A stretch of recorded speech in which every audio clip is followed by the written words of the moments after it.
Hi friends, இன்றைக்கி நம்ம Nisha cooking சேனலில் மாங்காய் சட்னி சூப்பராக இருக்கும் டேஸ்ட்டு. இத்தனை நாள் ஒரு லாங் டிஸ்டன்ஸ் 15 நாள் கழித்து நான் இப்போ இந்த ஒரு ரெசிபி போட்டிருக்கேன். பையனுக்கு 10th எக்ஸாம் நடந்துட்டு இருந்ததால் நான் இத்தனை நாளாக ரெசிபி போடல. இதை நீங்கள் சாதத்தோடு போட்டு பிசைஞ்சு சாப்பிட்லாம், இட்லி தோசைக்கு தொட்டுக்கலாம். அதே சமயத்தில் பிரியாணிக்கு தயிர் பச்சடி இல்லை கத்திரிக்காய் பச்சடிக்கு பதிலாக இது செஞ்சு சாப்பிட்லாம். டேஸ்ட் செம்மையாக இருக்கும். நல்லா புளிப்பு காரம் எல்லாம் சேர்ந்து அல்டிமேட்டாக இருக்கும். ட்ரை பண்ணி பாருங்கள். வாங்க இது எப்படி செய்யலாம்னு சொல்லிட்டு பார்க்கலாம். அதுக்கு முன்னாடி எங்கள் சேனல் லைக் பண்ணுங்கள், ஷேர் பண்ணுங்கள், சப்ஸ்கிரைப் பண்ணுங்கள், பெல் பட்டன் ஆன் பண்ணுங்கள், கமெண்ட் பண்ணுங்கள். இந்த சட்னி செய்கிறதுக்கு அடுப்பில் ஒரு தோசைக்கல் வச்சுக்கிங்க. அதில் கொஞ்சோண்டு எண்ணெய் ஊற்றிக்கிங்க.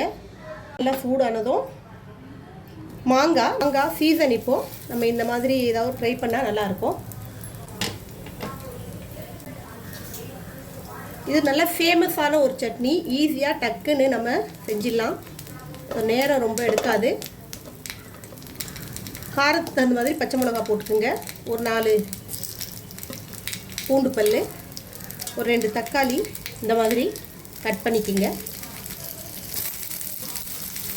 கொஞ்சோண்டு இதோட கருவேப்பிலை வச்சு இப்போ இது 2 பக்கமும் நல்லா வெந்து வரணும். ஒரு சைடு நல்லா வெந்ததும் இன்னொரு சைடு திருப்பி விட்டுடலாம். இப்போது இந்த தக்காளி மேலே உள்ள ஸ்கின்னை ரிமூவ் பண்ணிக்கிங்க.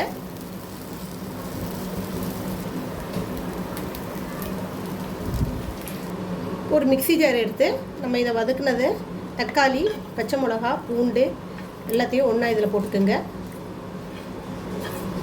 இப்போ இந்த மாங்காவுடைய பல்ப்பு உள்ளேருந்து பல்ப்பை எடுத்து இதில் போடணும். இதுலேருந்து இந்த பல்ப் அப்படியே எடுத்துக்குங்க. ஒரு வெங்காயம் கட் பண்ணி போட்டுக்கலாம்.